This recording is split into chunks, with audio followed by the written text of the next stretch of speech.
Hello everyone, we are here, and we have properly functioning equipment again.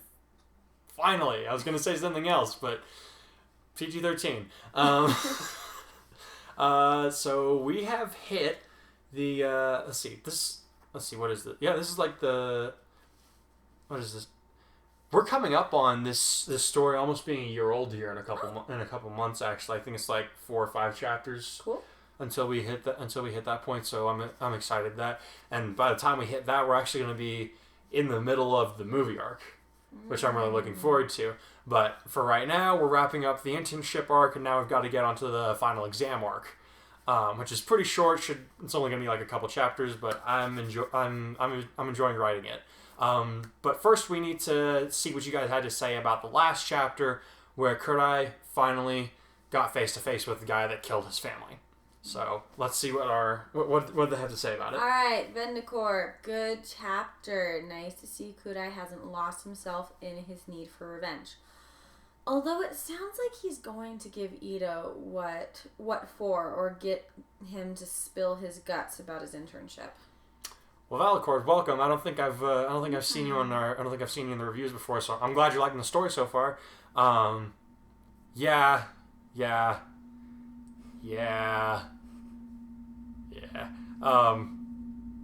Just wait for the audio. Wait for the audio chapter, man. You'll see how that goes. Yeah. All right. Thank you for your review. I appreciate it. Light Hero Kaiser, great chapter, mate. Yes, Kurai didn't go down the wrong path and acted like a true hero, just like I hoped. And now we'll find out what's up with Momo. I still think she might have a crush on him, but who knows? Blade Hero Light signing out. Well, I guess you're about to get your answer. You're about to get your answer here in a few minutes, man. Cool. I'm glad you guys are. I'm glad that people are. I'm glad that I've made a hero that people can get behind and not like. One of the things I was afraid of people saying was that Kurai would be like a Gary Stu kind of thing. Yeah. With the way that his character's been progressing, but I'm glad that I've made a hero-like character finally that you guys can get behind. All right. Sorry, hold on. This is what happens. We film these late at night, and I'm always asleep. Whew. All right. Joe Clone. Wow, what a chapter. I'm so happy that Kurai got the villain without killing him. We all know he could have gone nuclear on his pointy butt. I love Mina's comforting of Kurai here. That forced compliment was a bit over the top, though, and I knew you were cringing reading it out loud.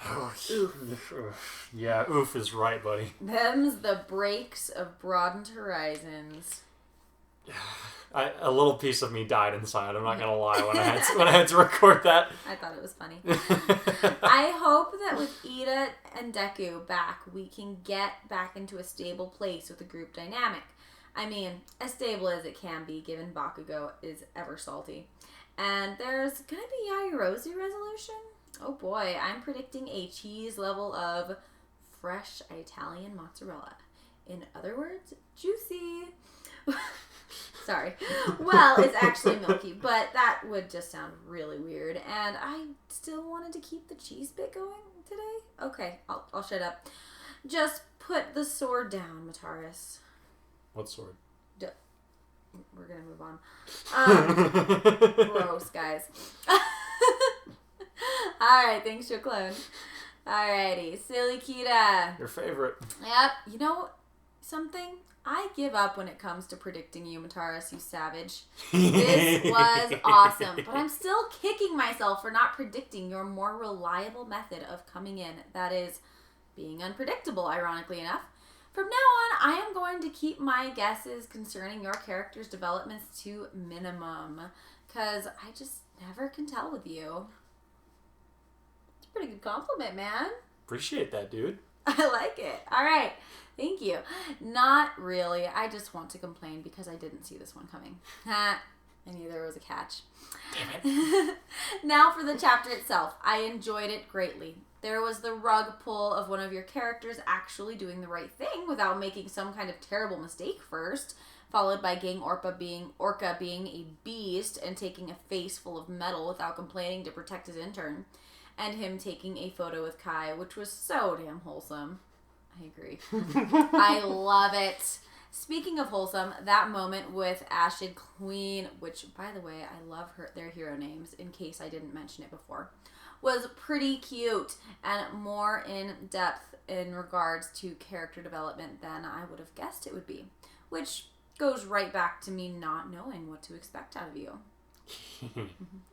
The interview bit was also good for Hikari's character, giving him a chance to see that not all media interactions will be bad for him. So, there's a thumbs up for me again. We're getting a lot of thumbs up here. Alright. Of course, the one thing I could have easily seen coming was the fact that you can almost never let us finish a chapter with the warm fuzzies. You just had to have him pick up on something not being right about Stain's arrest, didn't you? Didn't you? Now, Hikari's gonna Someone's upset. More than likely be pretty pissed at Iida for what he did. And something tells me he's not very forgiving when it comes to wrongdoings. I think you know him. Or maybe he is, and I just can't tell with you anymore. Also, I look forward to figuring out what Yaoyorozu's deal has been this whole time. You've been making us wait like half a year, damn it. I demand the next chapter. Channel's inner Thor. Another!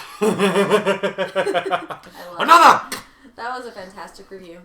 Oh. Another!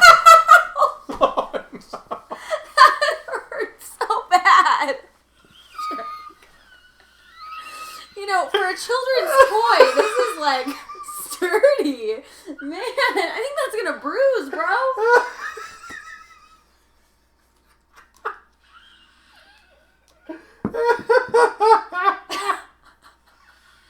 Wife abuse. Oh, like all the times you made me bleed?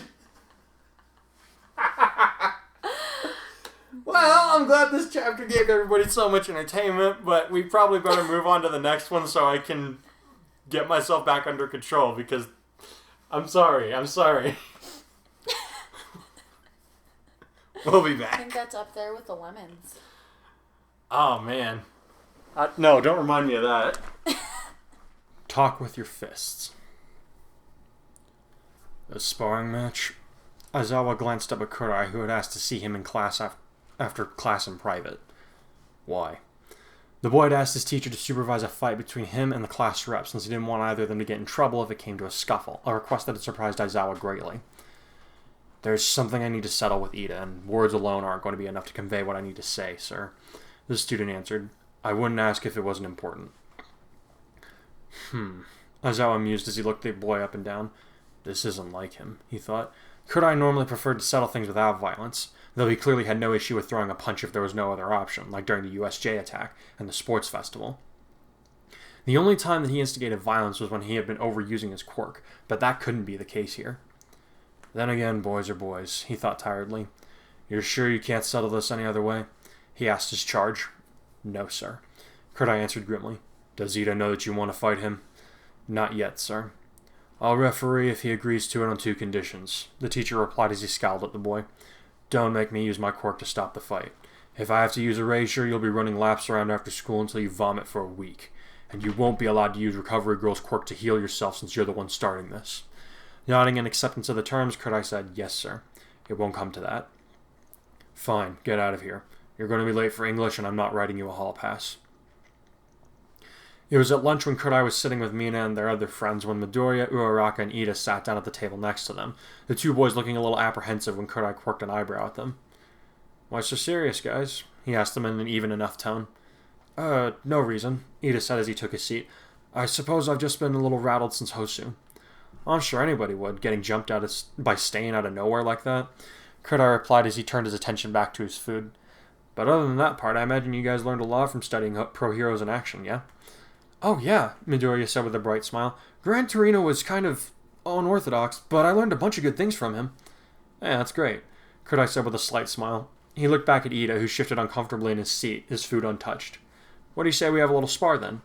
Wait, what? Mina asked him, surprised. Since when do you volunteer for fight training? Well, I fought Iida in the tournament, remember? He answered as he turned to face his girlfriend with a gritty grin. I gotta admit, I'm curious to see what we've both learned since then. Well, we can always compare notes after class, Iida said as he turned to face his bull, sweat lining his brow. Pfft, words can only tell us so much, Kurai chuckled. When it comes to this kind of thing, I think it's better if we apply it practically. Does it have to be a fight, though? Osui asked blankly.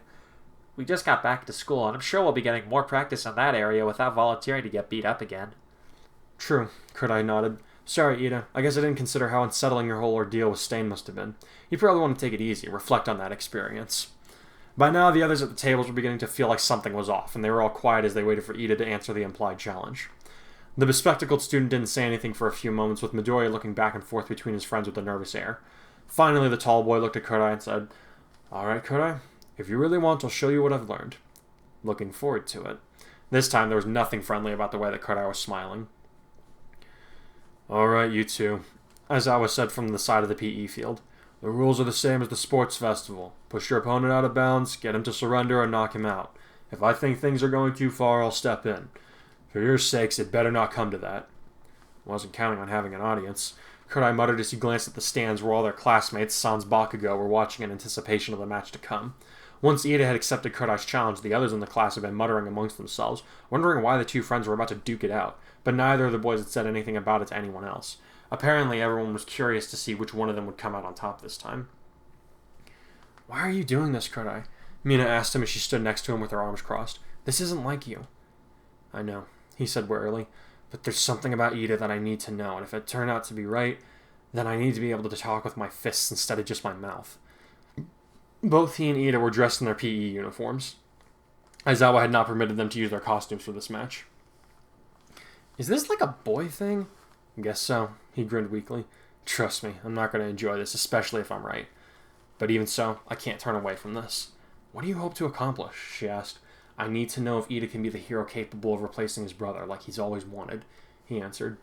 Ashido, get off the field, Aizawa called out. You're not cleared to be in this fight. Yes, sir, she yelped, wary of his scarf. As she jogged away, she called back, Good luck! Yeah, I'm gonna need it, Kurai muttered as he tightened his fist while he stared at Iida, who had been silent this entire time. All right, Iida, let's get this going. I invite my opponent to the first strike, the other boy replied as he took a running stance. Is that right? Kurai asked, speaking only loud enough for his old friend to hear, not those watching. Did you offer Stain the same courtesy? Iida's eyes widened and he was distracted for a moment by his vivid memories of Hosu, a moment that Kurai took advantage of. With a shout, he dashed forward and slammed his right fist into Iida's shoulder, causing his classmate to grunt with pain and leap to the side. So I was right, Kurai growled as he settled into a crouch, his eyes sparking blue, but he kept his power in check before he could actually transform. He had no doubt that if he did, Aizawa would stop them immediately. Glaring at his closest friend, he added, There's no way you just happened to intern at the same city as Stain's last attack, or that you just happened to be his next target. You went to Hosu to kill him, didn't you? And what if I did? Iida grunted as he eyed his opponent warily, having been taken aback by the other boy's vicious attack and underhanded tactics. I can acknowledge that I made a mistake. That doesn't change the fact you tried to take him out! Kurai shouted as he began to charge her Rasengan. Worse, you dragged other people into your vendetta! What are you? I got Midoriya's text along with everyone else in class, I'm sure, Kurai snapped. When I saw the timestamp on it after the news special the following day, I started putting things together. Did you get him in on your little plan, or did he have to show up to save your sorry ass? Before Iida could answer, he added, And Todoroki? I doubt he got those injuries by falling down the stairs at his father agency. Shut up before I throw you down a flight, Iida said warningly, his engines revving ominously. I got them tangled up in my mess, but they were the real heroes that day. They saved me and Native. Neither Todoroki nor Midoriya did anything wrong. Got it, so the only idiot involved was you, Kurai replied as he finished charging his attack. At least our classmates have a greater moral integrity than the guy that's supposed to be leading us. What do you want from me, Kurai? Iida shouted. I'm sorry for what I did, and I'm going to learn from it. Besides, weren't you the one struggling with your own demons not 2 weeks ago? Why can't you let me sort mine out? Because thanks to you, I didn't cross the line! His friend shouted in frustration. Iida, I admired you our entire childhood! I wanted to be a hero like Ingenium, a hero like you! Tears gathered in the corner of his eyes as he roared. But you betrayed everything that our heroes stood for! You told me that heroes don't hold grudges, and you were right! Blasting forward, he held his Rasengan behind himself, waiting for the right moment to strike with it. You ignored your own words and became everything that we stood against! Iida leaped high above him and began to fall back toward the earth, his engines granting his oncoming axe kick an enormous amount of force. I can still become a hero my brother will be proud of, he declared. One that will be worthy of carrying his name. Kurai, instead of trying to counter directly like he had in the tournament, rolled to the side, dragging his Rasengan along the ground for just a moment, tearing up the field and making the ground unstable for Iida's landing, throwing him off balance. "If the others hadn't shown up to stop you, would you have stopped yourself?" he shouted over the sound of the rubble being tossed around. Iida was then on him like a bullet from a rifle, his eyes dark and his mouth grim. "No," he answered right before he kicked Kurai in the chest, sending him flying toward the boundary line. "Did you stop yourself when you were confronted with your uncle's killer?" Kurai glared up at him as he dug his hands into the earth, ignoring the way the ground cut up his fingers and palms as he stopped just short of being tossed out of bounds. "I did," he replied bitterly. "Because of what you and Mina said to me after I met Endeavor, I was able to bring myself back from the brink. But I guess the words of your friends don't mean as much to you." "What are you? Instead of turning to your friends like I did, you isolated yourself!" Kurai shouted as he dashed back toward Iida, ignoring the throbbing agony in his ribs. "You didn't even give me, the only guy around that really understood what it felt like to lose his hero, a chance to help you through this. You allowed your desire for revenge to swallow you up." The two of them exchanged blows at super speed, dust flying all around them as they bruised and bloodied each other. Neither of them spoke until Kurai got one of Iida's eggs in a grip lock, and he was twisting it so the joint threatened to pop out of place. "Surrender," he growled as Iida tried to wrest his limb out of the painful hold. "Disgusted as I am with you, I don't want to hurt you any more than you've already damaged yourself." "I won't give in!" Iida shouted as his legs began to heat up rapidly. "I'll work until I've atoned for my mistakes, then I'll be a hero! Recipro! Burst!" Kurai was forced to let go as Iida's legs spat blue fire, and the other boy was able to get away from him temporarily. "He's only got 9 more seconds where he can use his legs," Kurai thought as he unleashed an energy barrage at his opponent, who managed to dodge all the yellow bolts with his enhanced speed and practiced reflexes. "I can work with that." Summoning the last of his will to fight, the Energon Quirk user faced his friend head-on and began to charge a Kamehameha. "You're not a hero," he told his old friend grimly, "and you'll never be Ingenium." "That's not up to you!"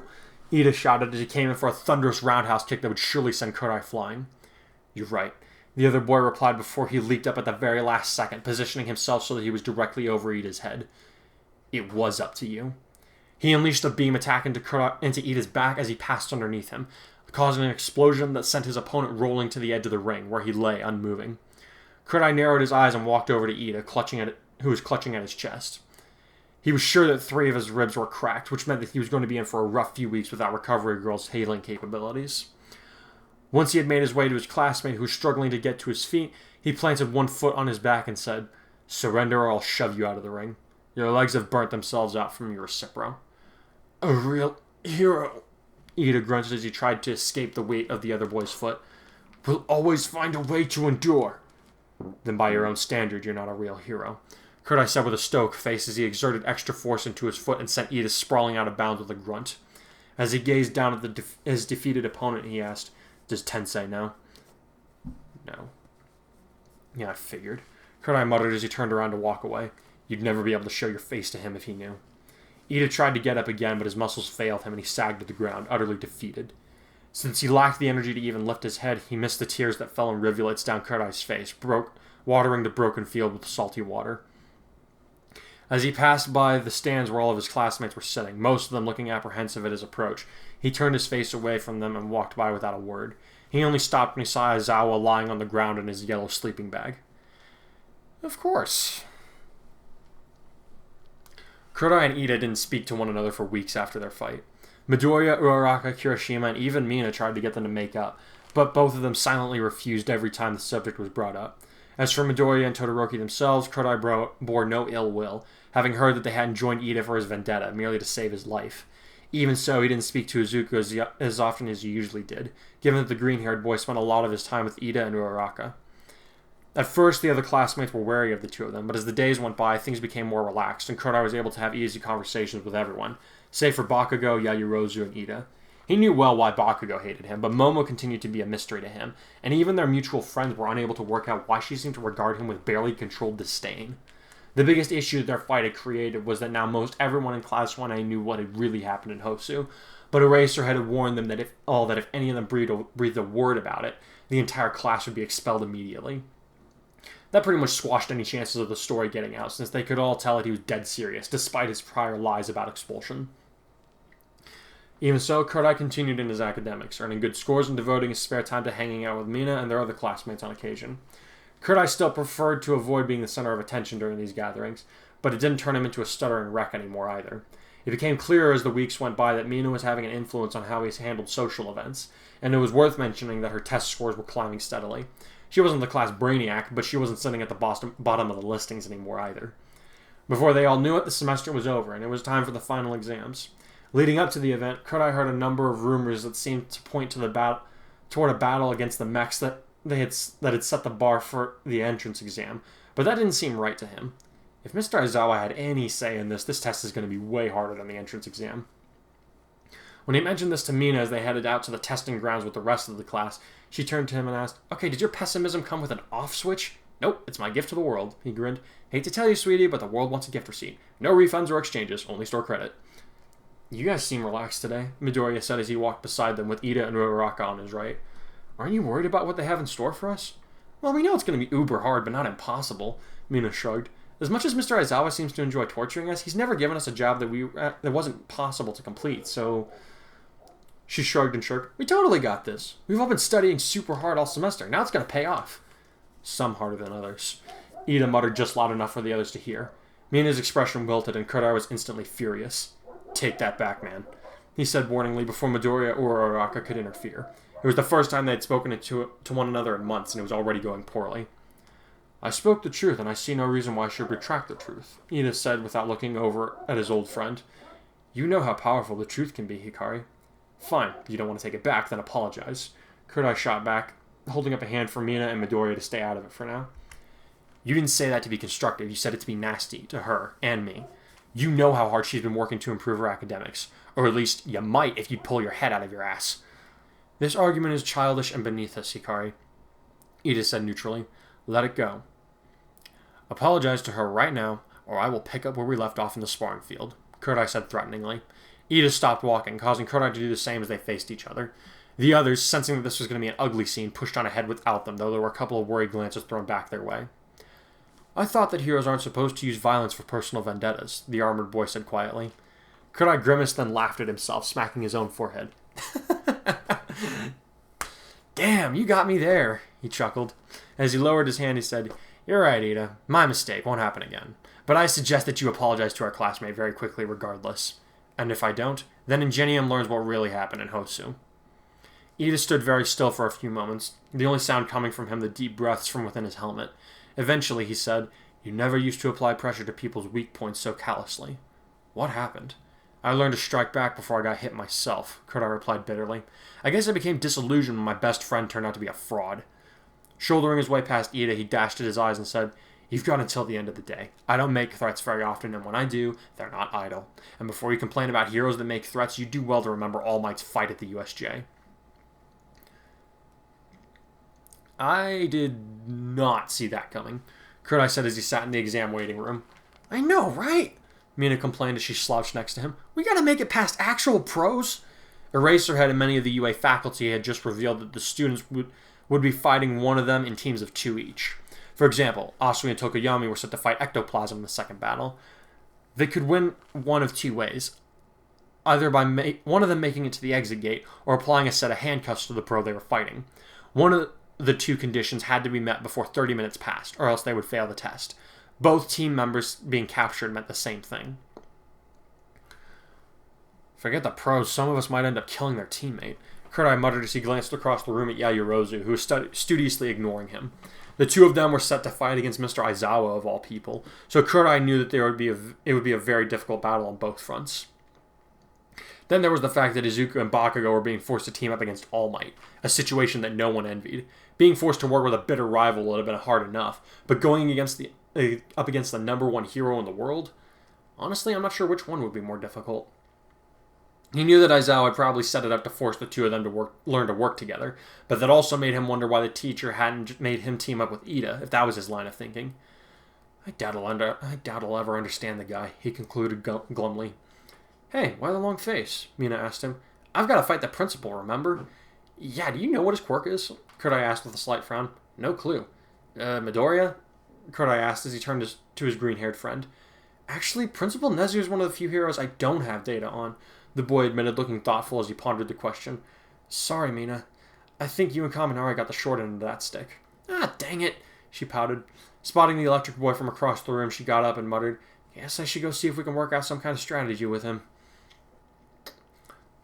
Once she was gone, Uraraka and Midoriya turned to look at Kurai with slightly disgruntled expressions. Seeing them, he held up his hands and asked, "What?" "You know what's up," Ochako told him. "You and Iida are supposed to be friends. Now you can barely walk next to each other without it turning into a big fight." "This again?" Kurai groaned. "Look, guys, I'm sorry that I made everyone witness to our argument, but I just don't have it in me to forgive the guy." "Why not?" Midoriya pleaded. "He'd forgive you if it was the other way around." Kurai lowered his face into his hands and mumbled, "No, no, he wouldn't." "Sure, he's wrong," Kurai huffed as he straightened his back and looked at his friends again. Iida's not a forgiving person. It's not in his nature. For generations, his family has strictly abided by the law, punishing evildoers whenever they can. They don't really teach forgiveness in his family. "Then how is he supposed to learn how to do that if his friend won't show him how?" Midoriya asked him. Kurai shrugged and responded, "I'm not the one that needs to be forgiven." "No, but you should forgive him," Uraraka asserted, surprising the both of them with the strength of her declaration. "Maybe it's not what he deserves, but if you keep holding on to this bitterness, you'll end up making the same mistakes that he did. And if you want to think about yourself as being on the moral high ground, you might want to remember that you said some pretty mean things to him during your fight." Her words rendered Kurai silent for a few moments, a thoughtful look on his face. Finally, he said, "I need to think about this when we don't have our biggest exam to date right in front of us." With that, he stood up to go speak to his teammate, or so he hoped. As he walked away, Midoriya muttered, "Well, at least I'll think about it. That's progress, right?" "Deku, why are boys so stubborn?" his friend asked him blankly. Hey, Yaoyorozu," Kurai said as he approached her and Todoroki. The heterochromic boy had been paired with Sero against Midnight, a matchup that he did not envy. The woman, despite her air-predated approach to most things, was actually a very accomplished pro with a knack for using her sharp wits in combination with her quirk to incapacitate most of her opponents before they even really understood what was happening, or even before they knew that she was there. The two boys were sure to be in for a tough fight. "Hikari," Todoroki said as he nodded a greeting to his friend. "How are you feeling?" "I want to say great, but we both know that'd be a lie." Kurai chuckled weakly. "Yaoyorozu and I have to fight our homeroom teacher, so that's sure to be a barrel of laughs. At our expense." "I was actually just talking to Yaoyorozu about some tactics to employ against him," the heterochromic boy said while their student deputy nodded to confirm his statement. "If you could block his line of sight, he won't be able to use his quirk on you." "I should be able to do that by kicking up some debris, maybe even trying to get some dirt in his eyes so he can't keep them open." Kurai nodded. "Nice idea." Turning to Yaoyorozu, he added, "Do you think you can make something that could blind him?" "Yes, but I just assumed that you already knew how to take him down single-handedly," she said stiffly. "I can just stay out of your way and head for the exit gate while you take down the villain." Both Todoroki and Kurai blinked silently at her a few times before the half-and-half student said, "I'm going to go coordinate with Sero." He made his departure without another word, merely giving his friend a look that said, "Good luck." "Can we talk in private?" Kurai asked. To his relief, Yaoyorozu nodded and started making her way to one of the prep rooms. Once they were alone, Kurai turned to face his partner, who was now avoiding eye contact with him. Grimacing to himself, he took in a deep breath before he said, "Okay, normally I don't like being too blunt, but in this case I'm just going to ask." "The hell?" "Sorry, did I say something too privileged for you?" she asked him as she finally returned to look him in the eye. "Should I speak in a more colloquial manner?" "I'm sorry, what have I done to earn this?" he asked, making an effort to keep his voice down and avoid a scene. "Why are you treating me like you're a rich kid from those cheesy old movies that picks on the poor guy? I know you're better than that." "Then maybe you shouldn't have acted the part of the prince disguised as the pauper," Yaoyorozu shot back angrily. "Prince of the... what?" "The entrance exams," the girl said as if that explained everything. "Sorry, let me ask again." "What?" "You could have gotten in on recommendations, but you apparently felt it was beneath you to have an acceptance handed to you on a silver platter, as you put it," she replied bitterly. "No, you would rather have bragging rights than accept an invitation to the world's most prestigious hero academy. What makes the whole thing so frustrating for me is that I can't help but wonder if you were right." Okay, I'm asking this way too many times today, but... what? Kurai felt as though he was getting more and more confused with each answer that she gave him when he felt like it should have been the other way around. "You forced yourself to participate in the standard test, and you've been going strong since the beginning of the year," Yaoyorozu told him as she clenched her fists. "And you've only continued to excel while I've been falling further and further behind. You stood up to a monster of All Might's caliber. Hey, I took no joy in that. You claimed victory at the sports festival over Bakugo and Todoroki. Well, I didn't even make it into the quarterfinals. Todoroki forfeited the match. You did things the hard way instead of doing things the way that I did them, and it's infuriating. she admitted. I've always been at the top of my class, and in academics I still surpass you. But that doesn't matter in the real world. Experience and street knowledge go so much further than my memorizations in algebra. So what have I been doing this whole time? Kurai blinked rapidly, unsure of how to answer her frustrated question. He was still having a hard time just processing everything she had told him. Still, he knew he needed to say something if he was going to have her act pulled together in time for the final exam. Look, he said awkwardly, flinching when she glared at him through a film of tears. At least now I understand why she's been mad at me this whole time. He gulped, then said, I'm sorry if what I said about the recommendations exam was rude. I didn't mean for it to be an insult aimed at you. It was just supposed to be a passing remark and nothing more, but I can see now that it certainly didn't come off that way. She sniffed and wiped at her eyes, but she held her silence, which he took as permission to continue. He grinned awkwardly, losing his words for a moment. I wouldn't say that there's anything wrong with the approach that you're taking to become a hero. You and I are different people, and it'd be ridiculous for us to walk the exact same path, you know? And like you said, you're way better than me at hitting the books, and not all hero work is fighting. If it comes down to doing first aid, there's no way I'd be as good as you are. Shrugging helplessly, he added, besides, your quirk is way more versatile than mine is, so if we're placing bets on which of one of us ends up being with a more successful hero, I think I'd throw in with you. You've got people at school saying that you're going to be the next All Might, and even Gang Orca thinks you're amazing, Momo said, almost sounding as though she were tired. You're already marked for success. Come on, it's the first semester, Kurai said with a helpless gesture. Sure, people think all that now, but opinions can change a lot faster than you believe. Who knows? Maybe by the time we're all graduating, I'll be in the class clown and no one will want to hire me. Somehow I doubt that, she replied with the barest hint of a smile, a sight that gladdened Kurai. Deciding to try and finish strong, he added, There's another thing that I know I'd lose out to you on every time. And what is that? People know they can depend on you, he told her. When she gave him a confused look, he said, You got voted class deputy, remember? And everyone was practically fighting over who would get to study with you leading up to the written exam. Shrugging in a self-deprecating manner, Kurai added, No one asked me for help with their studies. Except Mina, and I'm pretty sure she only wanted to study with me as a chance to get embarrassing childhood stories out of my brother. Momo was smiling a little more now, so Kurai bowed to her from his waist and said, I am really sorry that I hurt your feelings, Yaoyorozu. I'd like it if we could be friends, like I thought we could be after our first training match together. He remained where he was, determined to hold his position until she gave him an answer. It wasn't long before she said, Don't apologize. I was frustrated with myself and I just took it out on you. I'm sorry for doing that. It was wrong. As he straightened up, he was surprised to see that she was now bowing to him in a similar fashion. Oh, he said nervously. No need for apologies on your end, Yaoyorozu.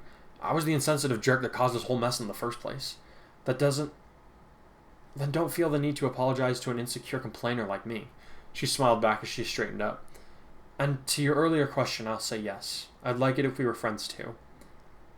Whew, awesome, Kurai said with a sigh of relief. Giving her a thumbs up, he asked, Now what do you say we figure out a strategy for beating Eraserhead? He's Mr. Aizawa. Hey, they said to think of them like actual villains, and let's be real. Saying Eraserhead makes it a lot easier to think of a villain lurking in the shadows. Either that or some weirdo with a chunk of pink rubber for a head. Both of them were silent for a few seconds before bursting out into helpless laughter. Is your foot alright? Yeah. Yeah? Alright, so there you guys have it. There's your answer to why Yaoyorozu was angry at Kurai. I know a lot of people were kind of thinking that it was an infatuation thing, but nah. She didn't see him that way. But we'll loop back to that in a minute. I think for now we're going to start talking with how the chapter opens up. Kurai talking to Aizawa. It's like, hey, I want to punch somebody. Can you watch me? And I feel like some people might be a little surprised that Aizawa would be okay with something like this. So, as far as I understand it, like arrangements like that are allowed by the school rules. Like if you want to have a sparring match with somebody, as long as a teacher is supervising it, it's not against the rules. Mm-hmm. And you know, Kurai's been pretty responsible. Like he gets good grades. He did well in the sports festival. And so Iida too. Yeah. Oh yeah, Iida too.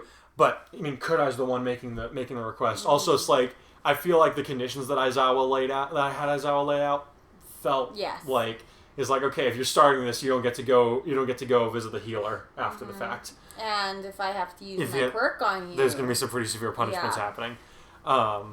Yeah, so I thought I did all right with that. No, yeah, I think that worked. I mean, especially for the situation. I just wanted to bring it up because I feel like some people might question it. Yeah. And then the fight itself is pretty That was painful. That was pretty hard. Like, that was like...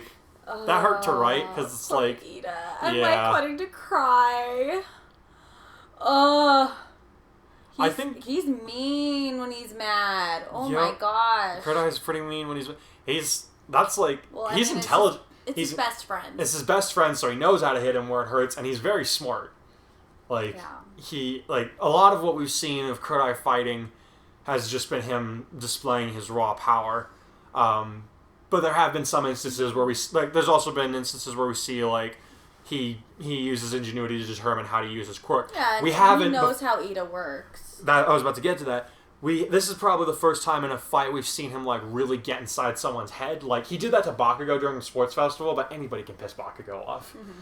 But Iida, I think it would be a lot harder to do. Yeah. And the only reason he was able cool to... Yeah. Calm. Yeah. Well, I wouldn't say calm. He's very energetic. Yeah, But you know what I mean. But yeah, his emotions are usually pretty level. Yeah. For the most... Unless someone's not following the rules. Ironically enough. Yeah. But yeah, so that was like going into this fight, I was like, okay, there's only one of two ways this could go. One, Kurai could pretend that he doesn't know. He can they can have it out, and then Kurai can act like he doesn't know any. Like he can pretend like he doesn't know anything. But like given his background and how. And like I talk about like how Iida was raised, how they've been heroes for generations, defenders of justice and all that, and for Kurai it's similar. Putting all that together, I didn't really see Kurai as being able to just let it go. Yeah. And some of his friends later on, they're kind of like, dude, was like if it was the other way around, he'd forgive you, and he's like, no, he wouldn't. Originally that way that conversation was going to go, he was going to be kind of like, oh yeah, I guess he would forgive me, but then I realized Iida's not really a very forgiving person. Because of the way that he's been raised. I mean, when Deku was gonna go and try and rescue Bakugo, you know, his arms are still pretty beat up. He's still wrapped in bandages, so he obviously can't take a hit very well. Iida just punches him in the face because he's mad at him. You remember that? I don't remember that. I'm gonna have to go back and watch that. Yeah, he straight up roundhouses Deku in the face, like right in front of Todoroki and Kirishima, and they're both kind of like, "Whoa, dude." I'm gonna have to watch this. That That's when Iida's trying to stop them from going to rescue Bakugo. Gotcha. And they end up roping him into it anyways. But like, I remember watching that, and I was like, "Oh man, that's messed up. No, bad Iida." But that's kind of where this came into. That very strong moral compass. Yeah. And in that situation, it was more like him not wanting them to make the same mistake that he did. So transfer that to Kurai, I feel like he would have kind of a similar reaction. Yeah. And because he wasn't there, I think part of it also is that because he wasn't there in the moment when he was fighting Stain, he can't really feel as much sympathy for him. Yeah. Especially because he was put in a similar situation, but he did the right thing. Yeah, so since he didn't experience it with the rest of the group, he doesn't have that empathy. He's just like, bro, you messed up, and I'm ticked. Yep. And he's not going to listen to his friends, even though they're kind of like, dude, you need to let this go. It's like, and, you know, obviously I haven't been in this exact situation before, but it's like, sometimes your friend will do something really stupid, and it can damage your relationship for a while. Sometimes you kind of just have to let things run their course before you can both work it out. Ouch, I'm feeling convicted. Okay, moving on. Continue. Sorry. I'm like, ooh. So I'm trying to I'm not naming names, but I've had this kind of experience in my life, so I just thought this would be a good place to kind of help it relate to my characters. I think I did an alright job, with the confrontation and stuff, and how it leaves a bad aftertaste in everybody's mouth. Totally picturing Iida. I feel like you did a good job describing Iida, because I can just see that character kind of silently entering and being like, "Oh my gosh, are we really doing this?" But still, I can see his face though in the way you were describing him. Okay, that's good. I was like, I almost want to draw him. I'm like, anyway.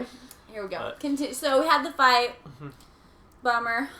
Yeah, Iida's kind of. Yeah. Everybody's uncomfortable. Yeah, and so now there's just like this tension in the class at this point. Yeah, but fortunately, I didn't leave too many problems sitting. So just in time for Iida and Kurai to have problems, we get the resolution to Yaoyorozu and Kurai's problem, which you can actually thank her for this because I didn't act like because when I wrote the conversation between them, like Kurai's back when they first worked together, Kurai was kind of like, yeah, I didn't feel like I should just take the place. I feel like I wanted to earn it. I didn't realize how that might come across off to Yaoyorozu. I was like, bro, I would be so offended. Like, if I was in her shoes, I would be embarrassed. And I'd be like, oh, wow, maybe I don't deserve this. And then I'd feel really insecure because I'd be like, oh my gosh, is this guy just judging me? And so, like, honestly, as someone who struggles with pride, and Yaoyorozu clearly does, I was like, ooh, I feel like she's not going to take this very well. She doesn't I don't know, struggling with pride, is that the right term? Because whenever I hear struggle with pride, I feel like, I think of Bakugo. No, that's an outward pride. There's different types of pride. Okay. There's certain personalities, you know, it's just clear. They wear their emotions on their sleeve, no matter what kind of things they're feeling. Yeah. But you know, there's also people who can be cool and collected on the outside, but they still have these internal struggles. And the way she comes across with kind of flaunting her wealth and having that injured ego when people didn't vote for her and, you know, wanting to be the smartest person in the room. It's like she doesn't come across pretentious. She just clearly has a high esteem for herself and her family. And that's just her personality. Okay. And so that's why I was just like, dude, like, clearly she's good at handling social situations for the most part, but it's like, I feel like that's the kind of thing that would irritate her, or at least kind of bother her a little bit if someone just flat out said that, because I don't know, she seems like she overthinks things, especially with the way she handled like votes and stuff, and she's kind of salty, you know. So I feel like if she heard that, she'd be like, oh my gosh, this dude is like judging me. He hates me. What the heck? Maybe he's right. Maybe I don't deserve to be here. And do you think I pulled off that conversation? Definitely. Okay, definitely. Because she's like overthinking it, and all of a sudden, like, she starts out coming off all like, "Oh yeah, I'm ticked," but then the truth starts coming out that he uncovered some insecurities, and she's like explaining herself, and he's like, whoa, I totally didn't mean it. You know, that wasn't even on his radar. He was just being open. Yeah. So, but it was good to have that conversation and get that out, and I think that was some good development for her, because she was able to be encouraged and realize, no, like, everybody has a different path, and just because she didn't have the same goal, she didn't have the same perspective on entering the school as he did, and that's okay, because she deserves to be there just as much as he does. Yep.